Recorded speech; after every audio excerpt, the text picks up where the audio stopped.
Jono, we're back. Cloud Reset. Here we are again. I am Nara McClung. I'm the head of our Azure business. Who are you? Jonathan Staff. Right, Jono. So what on earth have we been up to the last couple of days?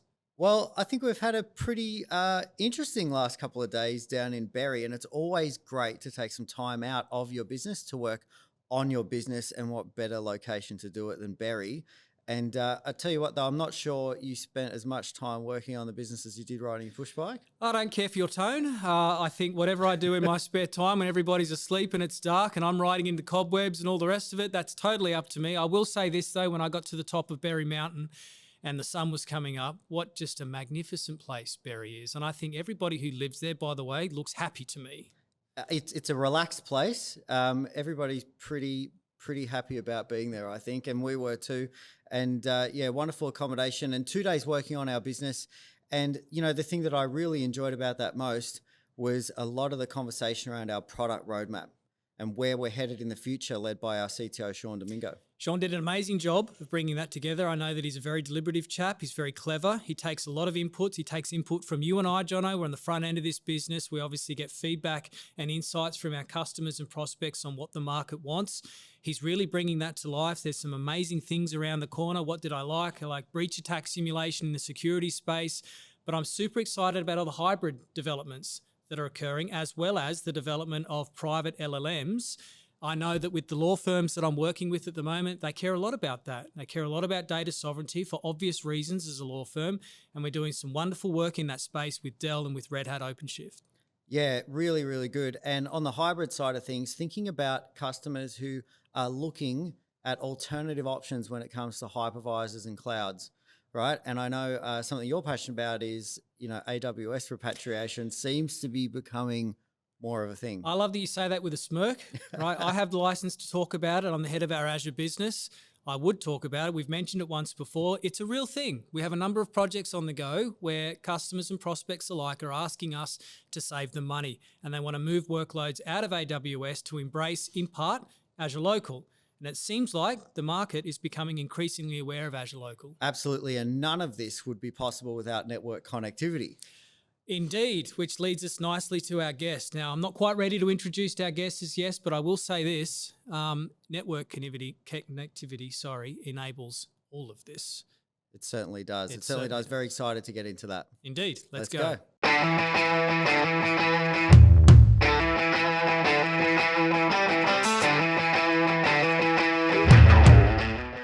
Right. It's now with great enthusiasm that I introduce our guest. This dashing young go-getter holds a degree in aerospace engineering. Can you believe that? He was once on the cover of CEO magazine as the Sales Executive of the Year. He joined from Cisco, where he led a pure-play SaaS network visibility business, Thousand Eyes.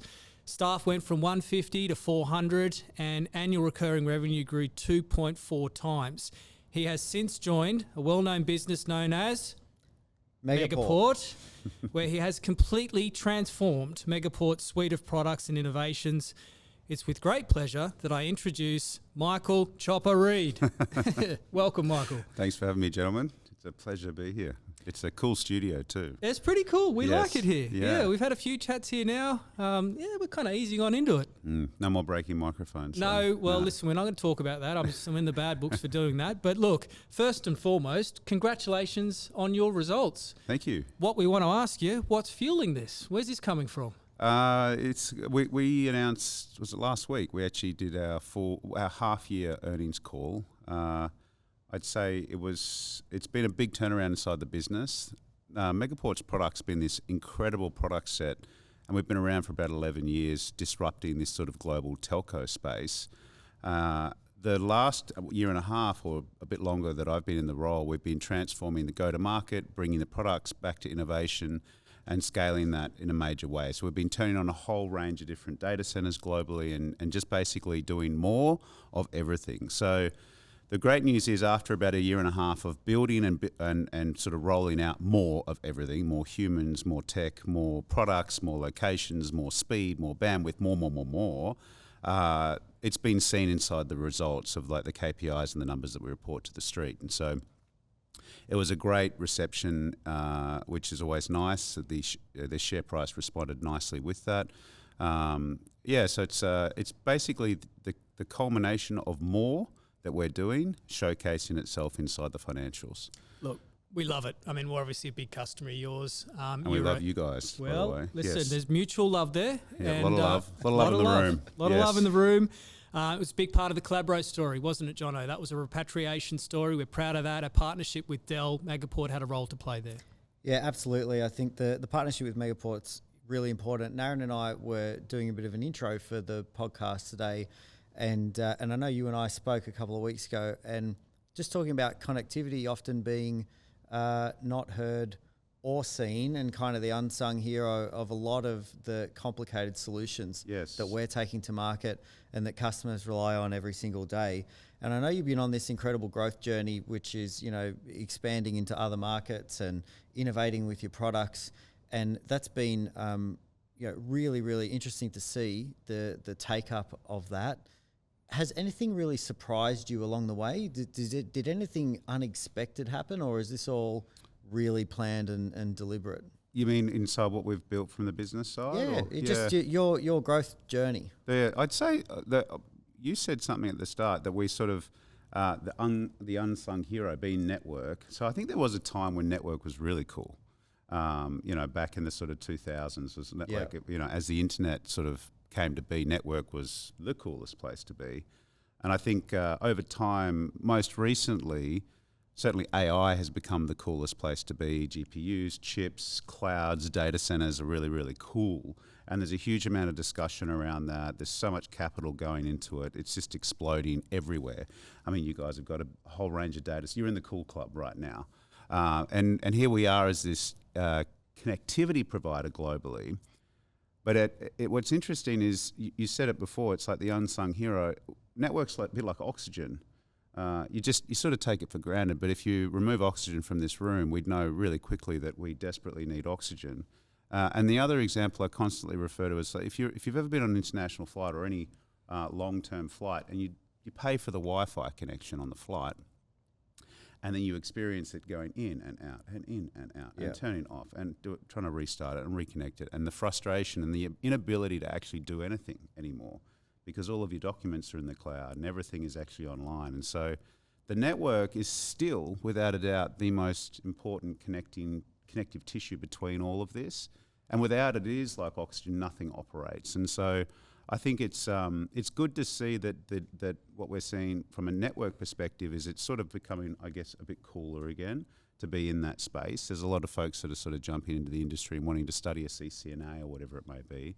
So as we've scaled out, and probably more in line with some of the discussion we'll have around sort of GPU space and AI, we've seen this explosion in investment for AI of some description, and that played out in the form of a whole range of sort of backwards caps, kids getting VC capital and going, I've just raised $100 million building an AI company. And what they ended up doing was buying a bunch of NVIDIA chips, and then they stick them somewhere, anywhere, and then they sort of build this thing, and they say, I'm building GPU as a service.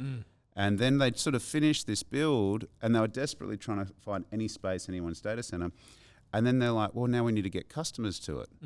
And all of a sudden, the most important thing for them became the network. So we've become cool as sort of a default of what they're trying to build. And so we launched this AI exchange, which we announced at the half.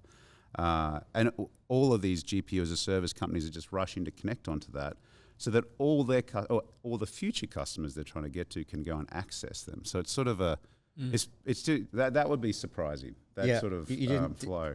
Didn't see that. I think we see that as like has to happen, but it takes a while for them to realize that this has to happen. And it's sort of accelerated really quickly. But speaking of that, obviously the theme of this series that we're doing, the CEO series, is we're trying to all be time travelers. We're fast forward 5 years thinking about our business and what AI means for our business and how AI has transformed our business. And if we've done it well, we've probably become smarter, faster, better than we've ever been before. But the really interesting thing for us and our listeners is, and business leaders in Australia, is how might we have got there, and what are the steps, and what are the practical things we should be doing today to set us on the right path. And I know, obviously, as it relates to Megaport, you're thinking about these things, and you're really quite embedded, and to your point, like oxygen in this space. Have you got any, advice for business leaders trying to figure out how to get on the right path, how to take the right steps? How's that showing up in your business? Yeah, it's a good question. The cool thing, and probably the reason why we're all in tech, is that it's always changing. It's always hard to predict, actually, and it's always hypey. And so there's always something that's really hyped. If you think of any moment in your tech career, there's always something that was super hypey at that point in time when cloud first came to be, maybe when crypto came into the market. Data centers got less cool, now they're cool again, like all these different sort of trends. For me to look in the future, I think the easiest way is just to look backwards and sort of see what was happening in the past. And if you compare, there's multiple areas of AI here playing out, but if you look at sort of this training, this insatiable demand for access to GPU, and NVIDIA just reported, I think it was yesterday, crazy growth yet again, like 85% growth or something. Didn't take long for that share price to bounce back, did it? Oh, it's wild. I mean, the whole DeepSeek, everyone freaked out. Like, I mean, this is the thing. It's very hypey. Little tiny things that come out change everyone's opinion, and I think they're wrong on both sides. They're wrong on the downside. They're probably wrong on the upside. But I think where they are, it's just such a wild market at the moment. But one thing's for sure is you've got these cats that are demanding huge amounts of GPUs, and it's really centered around a few of the bigger players, as you know. So you've got, I mean, even Musk just came out with XAI just the other day. I think he's got 200,000 GPUs connected together in a data center that Crazy.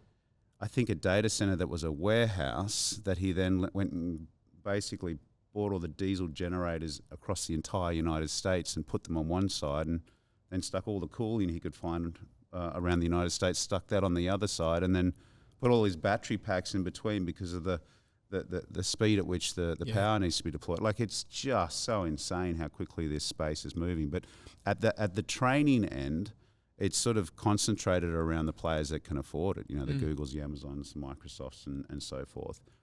How the rest of us will sort of leverage the AI platforms is not everyone's going to build these models. They're going to leverage these models, and then it's like, what can you do with them? So if you look backwards and say, how did this play out with cloud? It's kind of similar in that there's a few players that have been building out massive amounts of infrastructure globally. They've had to land in all these different data centers. It's huge capital expenditure. It takes time then for folks to sort of come on that journey. This is far more accelerated than the cloud piece. But then you sort of follow it. And so Megaport went through this with cloud. So cloud wasn't, no one was moving to cloud 11 years ago. And then all of a sudden it became yes, and now it's the thing. And it's kind of got to a point where there's actually a mix of repatriation, of coming in and out of cloud. Yeah. And so the goal for us is to make sure that we follow very quickly to ensure the connectivity aligns to whatever it is happening from a trend. So in the GPU space, we will always land with the GPU as a service providers. We already on-ramp all of the cloud providers into that GPU space. So that will be there. But the next piece probably becomes sort of inference, which is where you leverage in a model and you probably want that closer to the edge, and there's still a lot of compute requirement associated with that. Yep. So I think you just got to follow as quickly as possible with wherever it's heading. Make sure that you're solving the problem. In our case, we solve the network piece. For customers that are listening, they're going to have to solve whatever it means for their business. But you have to embrace it. Like all tech, doesn't matter any historical tech that's come forward, it's very disruptive for your business if you're not embracing it as fast as your competitors. Yeah. And that always becomes the play. It's what your 100%. competitors are doing. Two consistent messages that came from our conversation with Stephen Worrell and more recently Peter James, our chairman, Yes. talking about lived experience. And that obviously there's so much out there in the press and on YouTube with the AI influencers, but it's better to form your own opinion. And we know this ourselves within our own business. the projects that we've run, we have a completely different perception of how to bring generative AI to life by virtue of the projects that we've run. And they were living, breathing life cycles within a space of weeks. You know, 1 week we're working on one model, the next week we're working on another model. It's changing so Connectivity quick. hugely important to that as well. The efficiency of being able to get in and out of an LLM efficiently, Yes. to be token efficient, keep the costs down as well. We get asked that a lot too. And I know some of the Microsoft technologies are expensive, but in fairness to Microsoft, there's a lot of tokens in play and there's a lot of cost there as well. And so I think many businesses are trying to figure out not just how to embrace this technology and how to embrace it safely as well. And the law firms, Jono, that we're working with that want sovereign capabilities again. And right, and this brings to bear this conversation of hybrid. And you want to talk about trends. I mean, you know, we would say this, of course, but hybrid for us has exploded in the last 12 months. Yeah. And it's about right workload in the right place. But for the generative AI story, this lived experience is the number one thing. And I think only through application and having the luxury of clever, inspired people, what we described them as crazy mad scientists, Jono, what was the terminology? Yeah, I think it was the mad scientist. The mad scientist, the luxury of having those people in your business and the cycles for them to play and develop this capability is a wonderful thing. And I think many organisations are going through this right now. Yeah, I think that's right. And Michael, I know when you talk about, you know, the strategy for Megaport, and I think you're keeping a really keen eye on what everybody else is up to and where the connectivity needs to be. All right, so you can be there maybe a little bit ahead of, you know, if we people need to land on GPU as a service, we're going to be there. Yeah. People need to move workloads between clouds, Megaport's going to be there and make it really easy.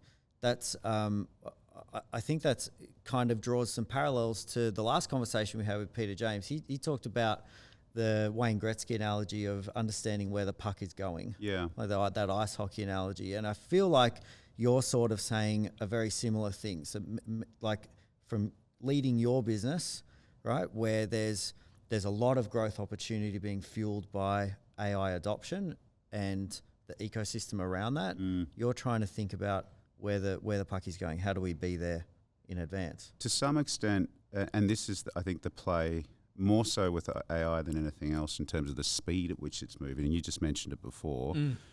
You're finding incredibly smart people to come into the business that are keeping up with the crazy changes and trends to add the value back to your customers, because no one can keep up with this. So you need these smart humans that are just holding it together because tomorrow something else comes 100%. out of it. New models were coming out like within the development lifecycle, within sprints. All of a sudden they're working on something that didn't exist the day before. It's so fast. Yeah, we're one of the tools we've built is leveraging like 16 different models. It's nuts. It's crazy. So with that, none of us, even the skate to the puck piece where it's going, none of us really know where it's going, and that's what we but what you have to be able to do is constantly bet on choice and offering as much choice. So you're sort of betting on the puck being in multiple areas. And so long as you're directionally correct and you are placing bets, then what you're offering your customers is choice. Because in that example, you said 12 models or whatever it is. Yeah. Imagine that we had made a bet to say that the one particular model from OpenAI was the option. Yeah. And we put all our eggs in that basket, and maybe right now it was. But then smart person comes in and goes, I've just found this really interesting thing, which is DeepSeek, or it's I don't know, the XAI. It's constantly happening at the moment. So then you go, I've made my bets over here, but now it's over there. 100%. So the answer is you got to actually do all and offer as much choice for the customer as possible. That's Speaking of choice, we often talk about cost and risk. I'm going to be a little bit controversial here, Michael. I'm the head of the Azure business, which means that I'm allowed to talk negatively about other public cloud platforms, one of which being AWS. I want to get a feel from you, how much AWS repatriation is going on? Because clearly that was in some of the stories of some of the work that we've done with you in lighting up the network paths for that and obviously reducing egress cost burden. How much AWS repatriation you're seeing in market? Yeah, it goes back to that choice discussion, and I think the cloud providers have become more mature over time. AI is not mature right now; it is just all over the place. It's hard to know where it's going to land. if you look back in time, there was a moment where everyone thought there was only going to be one cloud to rule them all, and that was AWS at the very start. I mean, they certainly pioneered that space. Megaport was fast to land in that environment. But obviously, Azure came up, and we were obviously fast to follow that space. Remember the choice offering. We're not placing a bet. We're offering choice, and the customer can make that decision. But as it's sort of gone on, there's all these different costs that come through, taxes in different spaces. I mean, we just launched a NAT Gateway product, which is, literally saving 70% of NAT costs. There's egress and how and I know you guys are really clever around how you've planned to extract data from these clouds, and if you do it by a certain path and leveraging Megaport in many cases to do that, but you've also even figured out the certain places to extract, which I didn't even realize was a thing, you can reduce down significant cost savings to your customers, which becomes super important. But kind of what we've seen, back to the choice piece, and this is why choice is a really good thing, there's different workloads and different things that make sense in different locations. Clouds are never going away, and their growth is going to continue to be insane. But there are certain things that a customer that I know you would be guiding them on to say, there's a huge cost saving that you could have by moving this into a particular different way of delivering. Either on-premise, maybe it's like a Wasabi function, maybe it's like you guys have got a storage as a service that makes more sense because of the amount of transactions that are occurring, or it's a chatty app, and therefore, so it's horses for courses, but it's choice. And so we are seeing just so much movement between not just the traditional cloud providers, but on-premise and all of these niche ones that are appearing. Yes. And GPU is just the extension of that. That's the next version of an interesting cloud player. That's a perfect way to articulate it, and I think that's what we're seeing. This is the emergence of hybrid, and true hybrid as well, which was always the promise of bringing disparate environments together with a consistent operational experience and freedom of movement, largely powered by Megaport. I think only in recent times has that promise really lived up to expectation. And I think customers today want that choice, and this idea of just simple lift and shifts into the public cloud and it'll be fine. Our buyers are more discerning.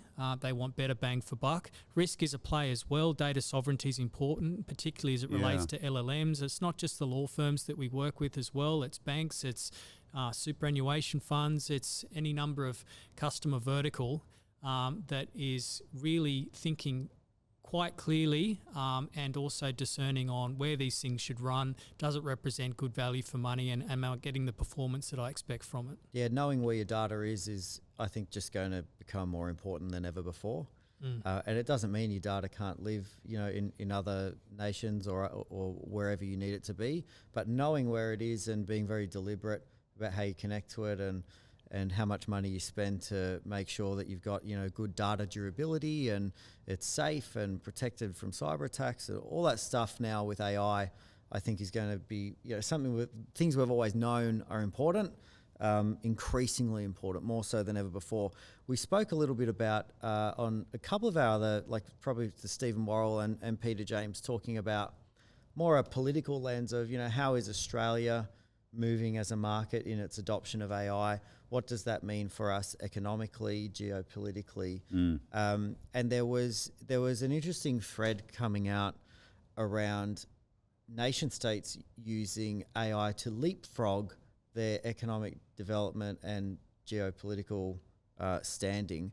I wonder how that translates into business in a competitive sense, right? And are we going to start seeing organizations who sort of haven't really been on the radar suddenly appear, like it's as a force in the market? It's AI is again disrupting it so much. One interesting thing to look at is they used to talk about $0 to $100 million in ARR. So basically, from a startup in the valley, moving from zero revenue, i.e., inception, to then how quickly can you get to 100 million?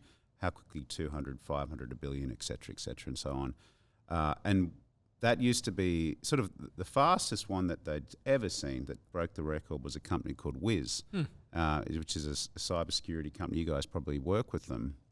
And they went from 0 to 100 million in ARR and just in record time. They beat Facebook, Google, Microsoft, you name it. Like it was just the record.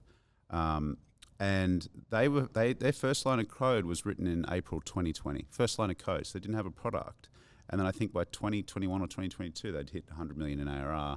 They'd hit some ridiculous percent. You have to look it up, but the percentage of Fortune 500, Fortune 100, etc., that was actually using it was insane. It was like the fastest startup in the history of time. Google went to buy them for like 23 billion. They turned them down, and they're still growing at a rate of knots. My point around that statement is that was just the most unbelievable growth story ever. And if you look at it now, there's a whole range of companies that have been invented in the last year that have hit 100 million in ARR. Yeah. Because of this AI It's space. now like a normal thing. It's becoming normal because they're using AI to write the code. So the code's been written so much faster. They're solving problems so much quicker, and they're exploding. And I just saw a list of them the other day. I was like, oh my God, there's lots and lots of them. And there's probably like 30 people in the company. Yeah. So the point is, it's just wild. That is wild. That's more of a Silicon Valley disruption. The Australian story is, well, there's no reason we can't deliver that here. You no longer need the access to the talent that you probably had in the Valley. If you're smart and good with some of these AI platforms, no matter where you are, you can build that. So we should take our fair share of that space. But our fair share, just to remind you, is like we are smaller than California in terms of population. So we're a small country we're a small number of humans across a large continent.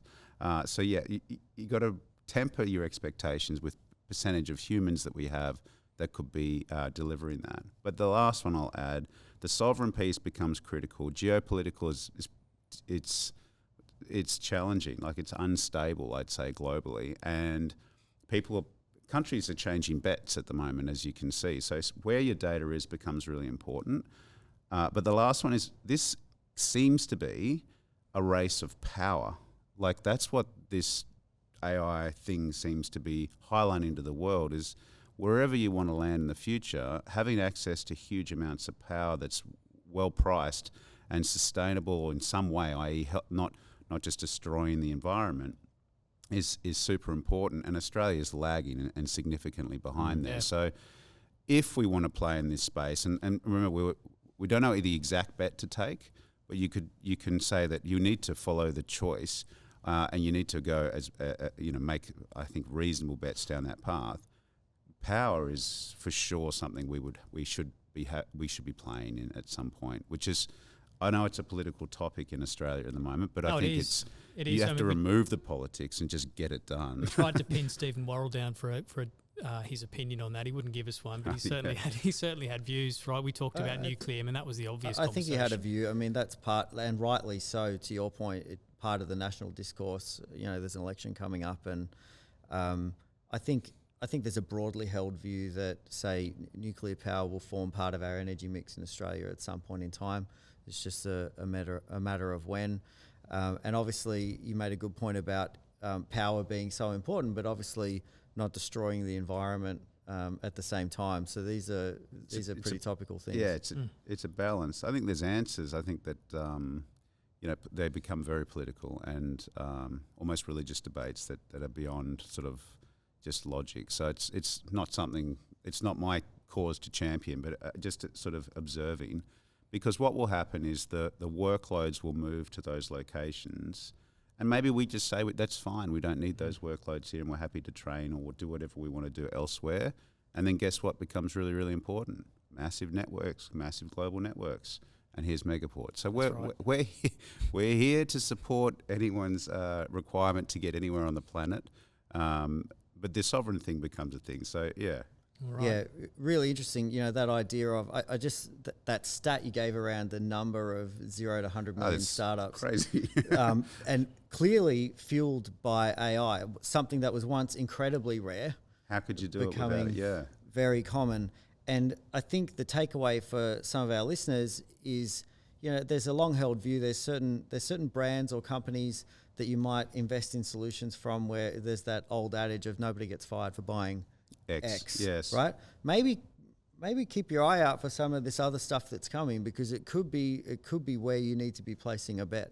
Right? It's so fast, and I think the only problem with things that move so fast is that something else can follow them and move even faster. And a really good example is, OpenAI versus what Grok just came out with. I mean, Grok was a few years and years behind that. And they've, in theory, if you look at the numbers, they've surpassed that with just one cycle. And so, like if all your bet was there, then all of a sudden, oh my gosh, it's moving to this. So they, as fast as these things are coming, they can also be fast themselves can be disrupted quickly. Yes. Which is why it's so hard to figure it out. Well, this is a great segue because whilst we think about our products and roadmaps, and Jono and I have just come back from 2 days in Berry where we were talking about all of this stuff, direction, what we're investing in next. Our employees are thinking about their careers. They're thinking about development. And in fact, we have a subscriber question. Ooh, we have a young coming gentleman. in.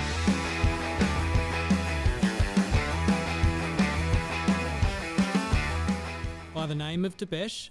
He has a question. He's a recent graduate from our hosting management centre. We train our graduates in all different skill sets, obviously networking, Microsoft security, Azure, private cloud, Dell Technologies, a whole raft of products there that we work with. And so Debesh has a question for you. We're going to cut to Debesh. He's going to ask you directly. Awesome. Hi, Michael. My name is Debesh. I'm a graduate engineer at MCS.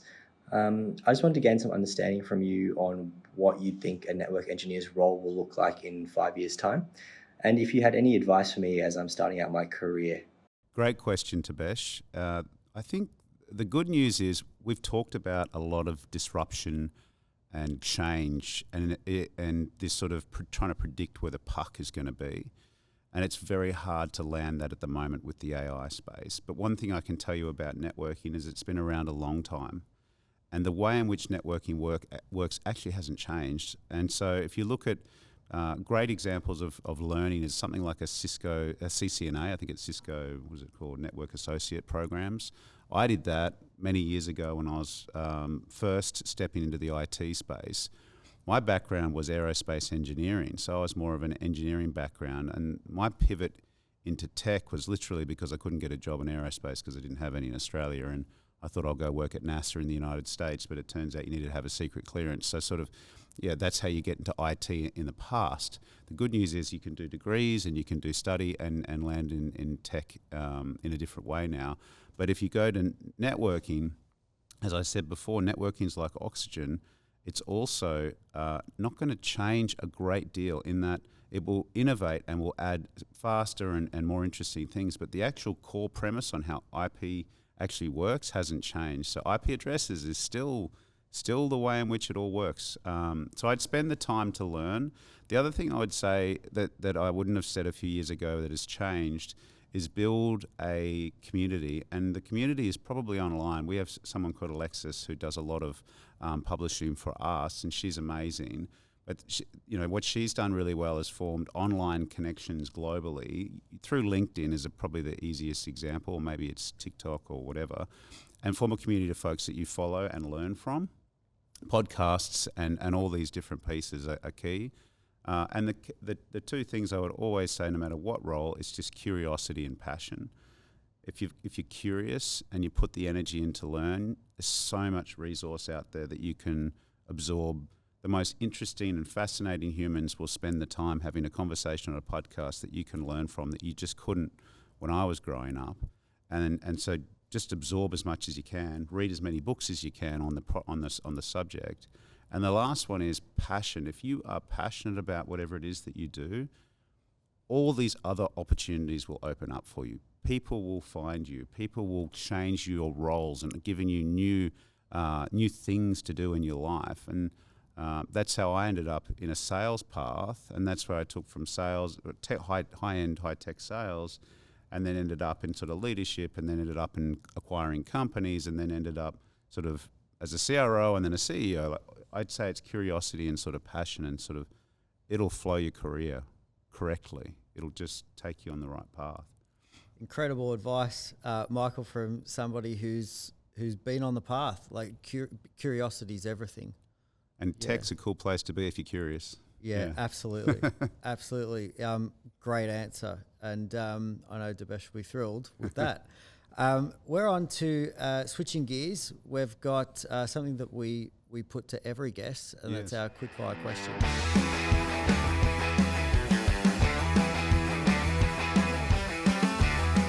Yeah, so I'm going to hit you up with the first one. So don't panic. Be ready. It's okay.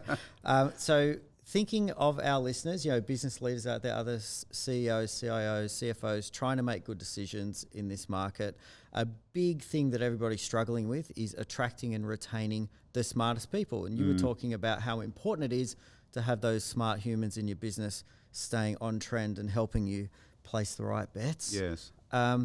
How do you approach that at Megaport? Have you got any advice on that? I think it's the same for every company. Culture is like the cardinal rule. If you've got a great culture at your company, people are going to be attracted to that. If you're a growth organization, think about yourself. Where do you want to work? Do you want to work with somewhere that is doing more, or do you want to work for someone that's doing less and trying to do less? The answer is you ideally want to follow a company that's growing, that's investing, that's doing different things. So you'd find that. You then want to make sure that the culture of that company is good. So if you fall into both of those pieces, the culture is key. You can't fake culture. And it comes out socially. Now, if you look at it, you should be able to follow the company or people in the company socially on LinkedIn, on something, and you'll feel the company's culture flow through that. And that is probably the easiest way to attract talent.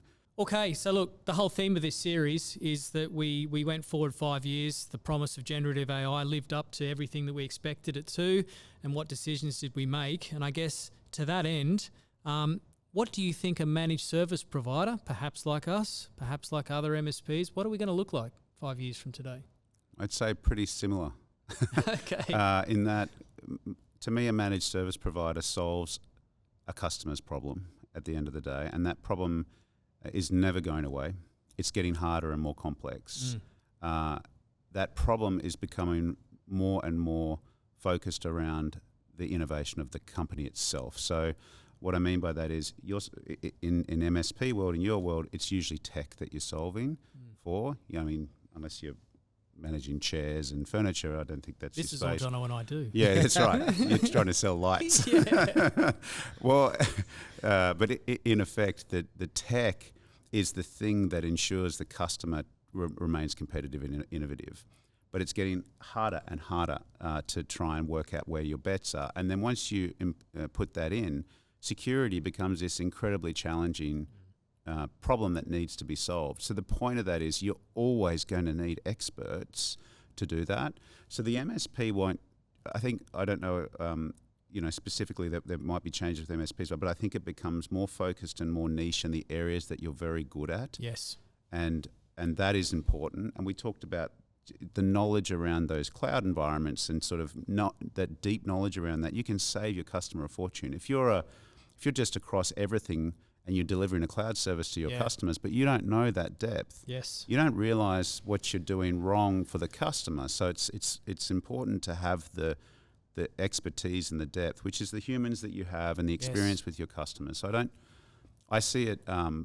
I see what you'll be doing is just remain so critical to customers, and more customers will need that. They need those services. We used to get criticised for it, and it was certainly a light bulb moment for me when I joined Macquarie Cloud Services. It's just how passionate we are, not just about the things that we do, but it's the things we don't do.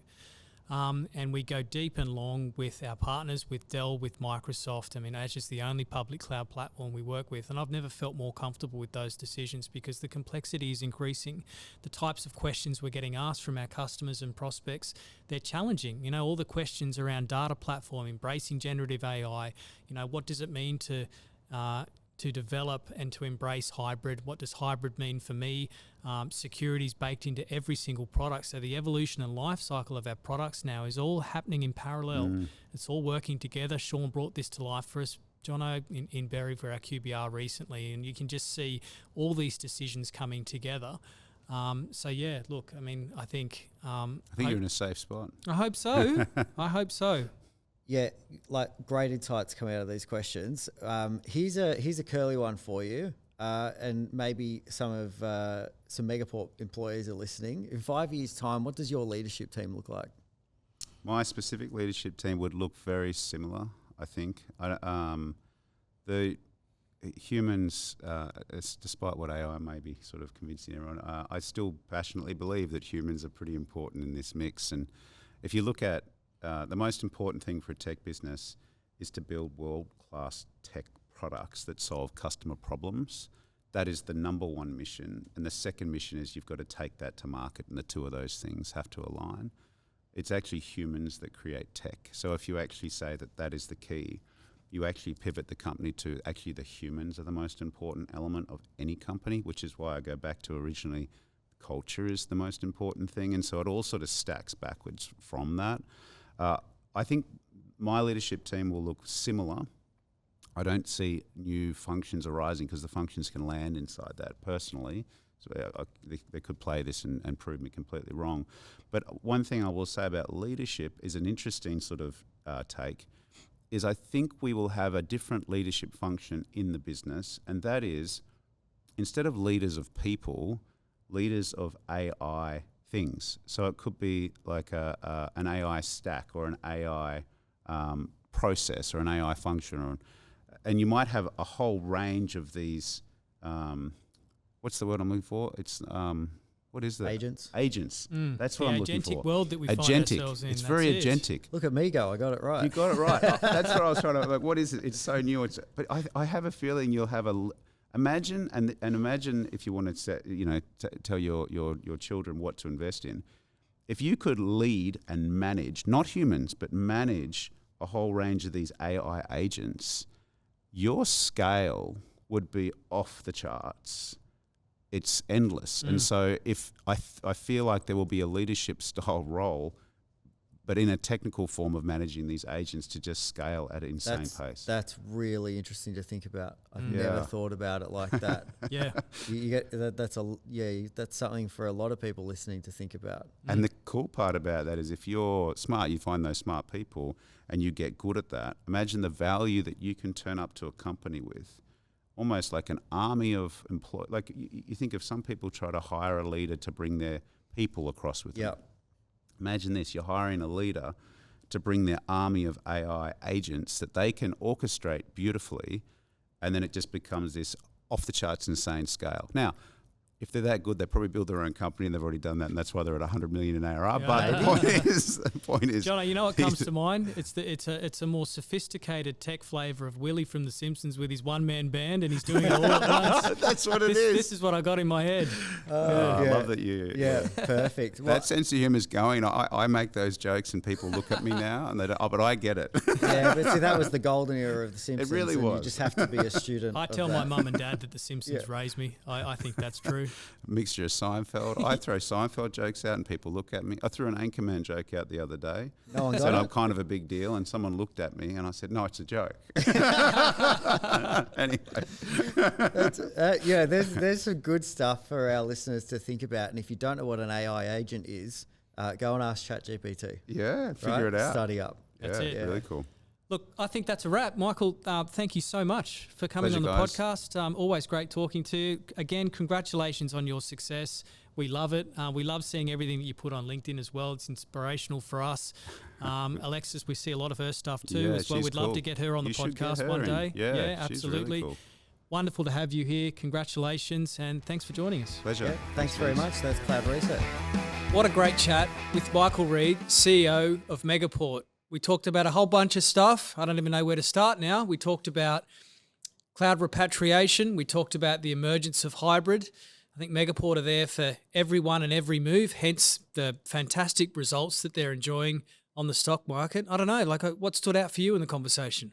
Well, we didn't get to the origins of his nickname, but I know we had a bit of fun with that. We did. I'll tell you what did stand out to me was his view on the leadership team of the future. Yes. Now, imagine, I had never considered this, but imagine a world where future leaders are bringing teams of their own AI agents with them and they're experts with AI agents for different business processes or specializations. I thought that was a really interesting insight. We hadn't heard that one before. I think we need some new terminology. I think it's actually a farm of AI agents and you're an AI farmer, essentially. An AI farmer. Yeah, I like that's right. it. Yeah. I like it. Why not? Why not? Yeah, indeed. But look, he was a great guy and I know he's a busy guy as well. So how lucky are we to have Michael? Yeah, super lucky. And I know our listeners will appreciate a lot of his insights and I can't wait to do more with him. That's a wrap for Cloud Reset for today. Thank you, everyone, for listening. We will encourage you again to please subscribe. You're going to find this podcast wherever you get your podcasts. I would say look at the videos on YouTube as well. We've got shorts. It's all there. It's on Spotify. It's on Apple Podcasts.